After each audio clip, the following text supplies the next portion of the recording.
Bali, internacionalmente conhecida como a Ilha dos Deuses, tem uma paisagem e uma série de rituais e celebrações que atraem visitantes do mundo inteiro, tornando Bali a ilha mais visitada da Indonésia e uma das mais sonhadas do mundo. Eu sou a Lisa Martins, sou portuguesa e estou a viajar à volta do mundo sozinha, continuamente desde 2014. Nestes 11 anos estive em 600 lugares de 50 países diferentes e neste momento encontro-me na ilha de Bali, uma ilha do arquipélago da Indonésia, no sudoeste asiático, entre a Malásia e a Nova Guiné. Bali é um dos meus lugares favoritos no mundo e um dos quais mais vezes visitei. Na última vez que estive em Bali, saí a correr logo após um tremor de terra, há precisamente 7 anos atrás. Nesta viagem, decidi que queria conhecer mais profundamente como vivem os balineses e neste vídeo quero trazer-vos comigo nesta viagem de descoberta. Fiquei hospedada com famílias locais para poder recolher o máximo de informação e complementar as minhas pesquisas online, e revelou-se uma viagem riquíssima que tenho de partilhar convosco. Enquanto conversamos, vou mostrar-vos imagens lindas de Bali. Comecemos pela comunicação. Que língua se fala em Bali? 2 línguas são faladas na ilha de Bali, a língua local, que é balinês ou Bahasa Bali, e a língua oficial, que é o indonésio ou Bahasa Indonésia. Em Bali, a maioria das pessoas são trilíngues, falam estas 2 línguas mais o inglês. O balinês e o indonésio são semelhantes, como por exemplo o português e o espanhol, mas têm muitas palavras diferentes. Uma pessoa que só fala uma das línguas não consegue entender uma conversa na outra língua, porém há palavras que são iguais. O indonésio é a língua oficial e a língua que se aprende na escola, e o balinês aprendem em casa e por isso chamam-lhe a língua do coração. É a língua cultural, da identidade e dos rituais religiosos. Mas a maior diferença entre as 2 línguas é que no balinês há 3 níveis de formalismo na língua, de acordo com a situação mais formal ou informal e de acordo com a posição social de quem está a falar e para quem está a falar. E isso leva-nos ao segundo tópico que quero partilhar convosco: o sistema de castas na sociedade balinesa. Bali é a única ilha hindu na Indonésia, um país maioritariamente muçulmano, sendo mesmo considerado o maior país muçulmano do mundo. E tal como na Índia, o hinduísmo traz consigo o sistema de castas, ou seja, a divisão da sociedade em diferentes grupos. No entanto, o sistema de castas de Bali é bastante diferente do sistema de castas indiano, na sua prática e no seu impacto social. Há 4 grupos sociais ou 4 castas: a classe sacerdotal, a classe guerreira e real, a classe mercantil e administrativa e os plebeus, que constituem mais de 90% da população balinesa. Em Bali não existem os invisíveis como na Índia. Aqui a casta mais baixa, os Sudras, e as castas superiores interagem livremente no dia a dia, nos mercados e nos negócios modernos. A unidade social mais importante para o balinês não é a sua casta, mas sim o seu banjar, ou o conselho comunitário local, a que eu chamaria de bairro, e a sua família. Os seus deveres e posição social são amplamente definidos pelas suas contribuições para o seu banjar e para a sua família alargada. Existem diferentes níveis da língua balinesa: o baixo, o médio e o alto, que eram tradicionalmente faladas de acordo com a casta da pessoa a quem se dirigia. No entanto, no dia-a-dia moderno, o balinês baixo, Bahasa Bali Keraman, é o mais comum, o que mostra quão ténues são as diferenças de castas em Bali. E o que dizer dos casamentos? Antigamente praticava-se uma forma de casamento arranjado ou fuga chamada Negerorod. Isto envolvia que um homem ia raptar uma mulher, frequentemente com o conhecimento e consentimento prévio da mesma, para obrigar as famílias a negociar o casamento. Esta prática é incomum atualmente e amplamente desencorajada. Hoje a grande maioria dos balineses escolhem os seus próprios parceiros, mas a aprovação da família é extremamente importante. O casal apresenta formalmente o seu companheiro à família, as famílias reúnem-se para discutir o casamento, garantir que os históricos são compatíveis e para dar a sua bênção. Se uma família desaprova fortemente um casamento, isso pode criar problemas sociais significativos, mas a decisão final cabe geralmente ao casal. Falemos agora um pouco de economia. Salários em Bali, quanto ganha o cidadão local médio? Em 2024, o salário mínimo em Bali era de cerca de 2,7 ou 3,1 milhões de rúpias indonésias, o que equivale a 165, 190 dólares americanos. O chamado setor informal ou de baixo rendimento, que é o da maioria da força de trabalho local, ganha entre 1,5 e 3 milhões de rúpias indonésias, que são aproximadamente entre 90 a 180 dólares americanos.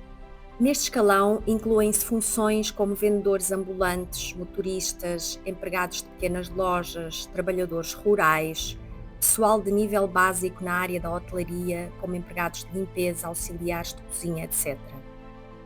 Aqui onde estou a ficar, por exemplo, as empregadas do restaurante ganham mensalmente 2 milhões e 500 mil rúpias, aproximadamente 150 dólares americanos, e trabalham 9 horas por dia, com direito a 4 dias de descanso por mês. Se ficarem doentes, descontam desses dias de descanso. Se forem de vilas mais distantes e precisarem de ficar a dormir no local de trabalho, trabalham 11 horas por dia, mais 2 horas, para compensar a despesa da estadia. Isto representa um ordenado de 5 dólares por dia e pouco mais de 50 cêntimos por hora.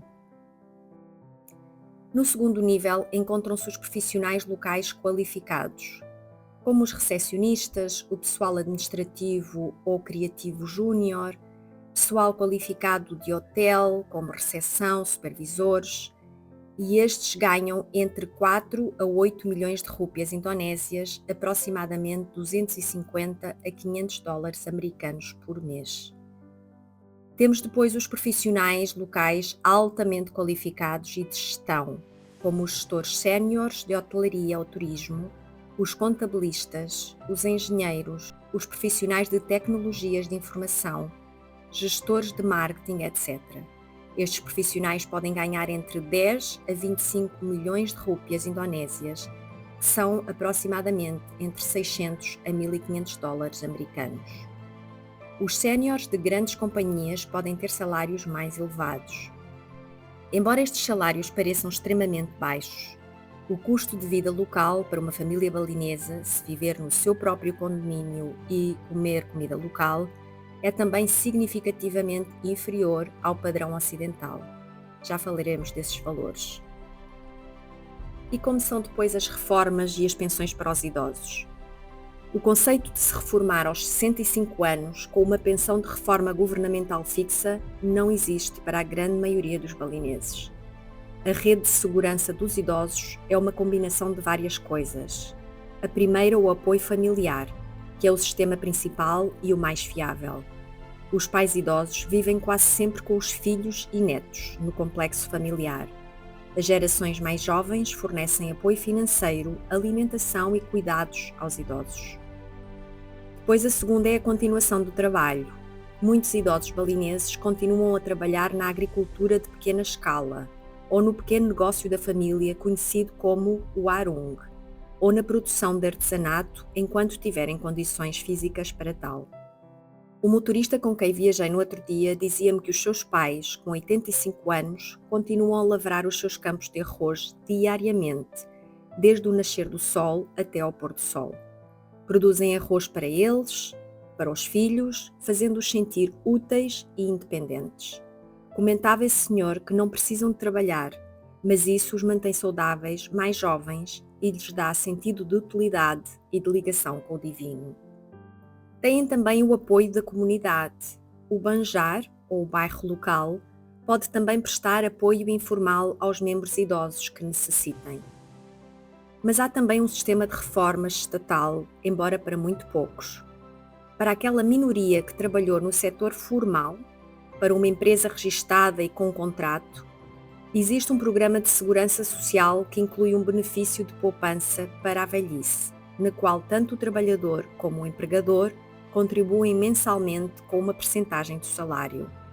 Ao completar 55 anos, o trabalhador pode levantar essas poupanças, mas numa única prestação, ou seja, não existem pensões vitalícias. O governo oferece ainda alguma assistência social limitada para que os mais pobres e idosos possam receber os cuidados de saúde e receber pequenos montantes destinados à subsistência básica. Este sistema, embora pareça impor um fardo à população em idade ativa, está profundamente enraizado nos valores culturais da responsabilidade familiar e comunitária e são normais na sociedade e famílias balinesas. E qual é o custo de uma casa para uma família balinesa? Bem, o custo varia bastante de acordo com a localização, o tamanho e os materiais, como em todo o mundo. Mas o conceito de casa também é completamente diferente aqui em Bali.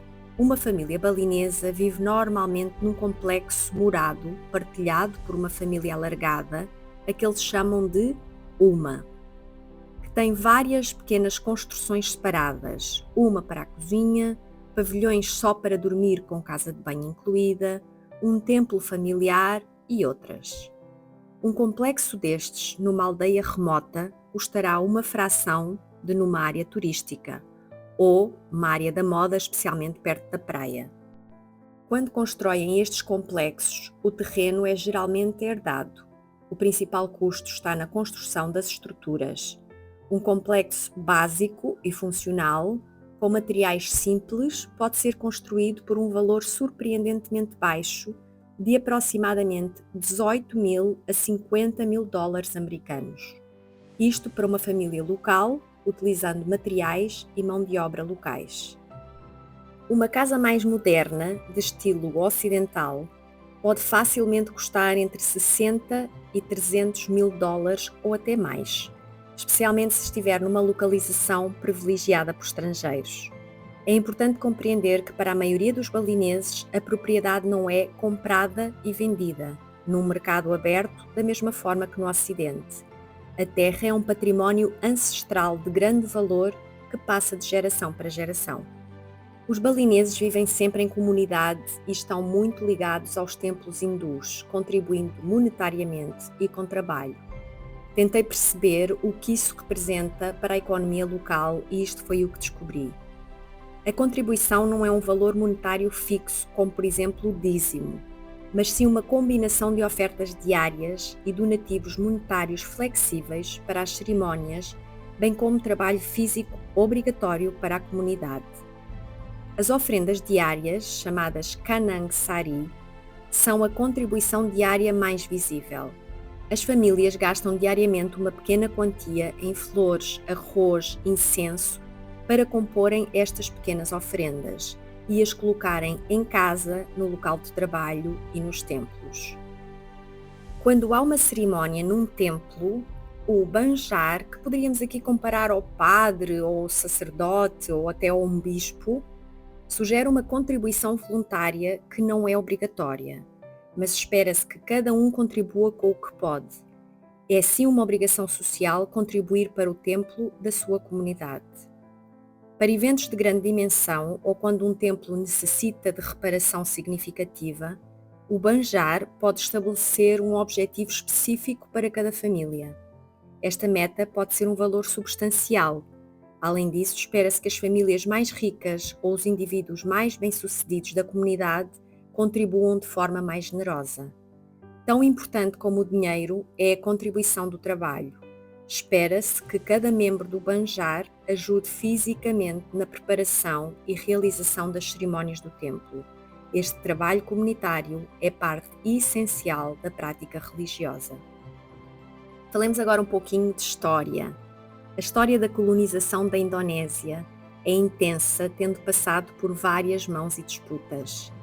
Os primeiros europeus a chegar ao arquipélago no século XVI foram os portugueses, seguidos pelos espanhóis, que saíram rapidamente com a assinatura do Tratado de Saragoça. Os portugueses deixaram algumas influências no arquipélago, como por exemplo a palavra secolá, que tem origem na palavra portuguesa, escola. No século XVII chegaram os holandeses com ambições muito maiores. e, através da força, estabeleceram-se em Jacarta, a capital, onde permaneceram até ao século passado, no ano 1949, quando a soberania foi transferida para a Indonésia. Nesse período, a Indonésia não foi só controlada por holandeses. Houve muitas disputas com os franceses, com ingleses e com os japoneses em diferentes batalhas. Durante os anos da colonização holandesa, os camponeses de Java, a ilha capital, foram obrigados a ceder ao governo holandês parte das suas terras para a produção de café, de açúcar e de indigo, o que gerou muita riqueza para os holandeses e muita pobreza e fome para os javaneses. Nesse período ocorreram muitas guerras de conquista de território que ceifaram muitas vidas. Por outro lado, os holandeses começaram a promover a educação, os sistemas de irrigação e a prosperidade da população local, que, embora fossem bastante limitadas, começou a criar na população indonésios mais letrados.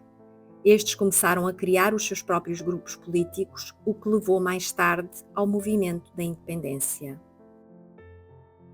A história da colonização da ilha de Bali foi bastante diferente. Com poucas especiarias para oferecer e considerada difícil de conquistar, o interesse económico dos holandeses foi no comércio de escravos. Os reis balineses vendiam criminosos, devedores ou mesmo comunidades inteiras aos holandeses, mantendo-os fora do controle da ilha. No entanto, no início do século XX, os holandeses invadiram o norte de Bali, o que gerou o mais dramático episódio da história de Bali. Os reis balineses e os seus súditos não aceitaram submeter-se aos holandeses e enfrentaram o exército holandês, vestidos com os seus trajes cerimoniais tradicionais brancos e armados apenas com lanças e espadas cerimoniais. Marcharam na frente da máquina de fogo holandesa num ritual de suicídio em massa horrendo, denominado Puputan. Isso terminou definitivamente com qualquer resistência organizada e em 1908 Bali passou a ser parte também da colónia holandesa. Ainda assim, os holandeses viram o potencial turístico de Bali, a que chamaram de o último paraíso ou o museu ao vivo, e fizeram por preservar a cultura balinesa, a sua arte, dança, religião e cultura hindu. Isso teve um enorme impacto na identidade e na economia balinesa atual. Falemos agora um pouquinho da geografia de Bali. Bali tem um clima tropical dividido em duas estações, a seca, que vai de abril a outubro, e a chuvosa, que acontece de novembro a março. O clima é sempre quente, com uma temperatura média de 27 graus centígrados. Pela sua localização perto do Equador, pelos seus solos de origem vulcânica e pelo relevo montanhoso, a sua paisagem é caracterizada por florestas tropicais densas e plantações de arroz, regadas por um sistema coletivo de irrigação milenar denominado Subak, que pela sua eficácia e importância na organização social da ilha, foi nomeado Património da Humanidade pela Unesco. Falamos dele no vídeo desta série, onde exploramos o processo da plantação de arroz. A Ilha dos Deuses, Bali, é também conhecida pelos seus numerosos rios e cascatas e pelas suas praias de areia branca, a sul da ilha, e de areia preta na costa norte de Bali. Espero que tenham gostado desta viagem sobre alguns temas que raramente são abordados sobre Bali. Este é um dos vários vídeos da série Ilha de Bali, onde falamos com mais profundidade sobre temas como o arroz, a fé, as rotinas, a arte, a gastronomia, que podem encontrar na playlist Ilha de Bali aqui no canal. Grata pelo vosso tempo, pelos vossos comentários e por subscreverem o canal. Vemo-nos no próximo vídeo, um forte abraço e até já!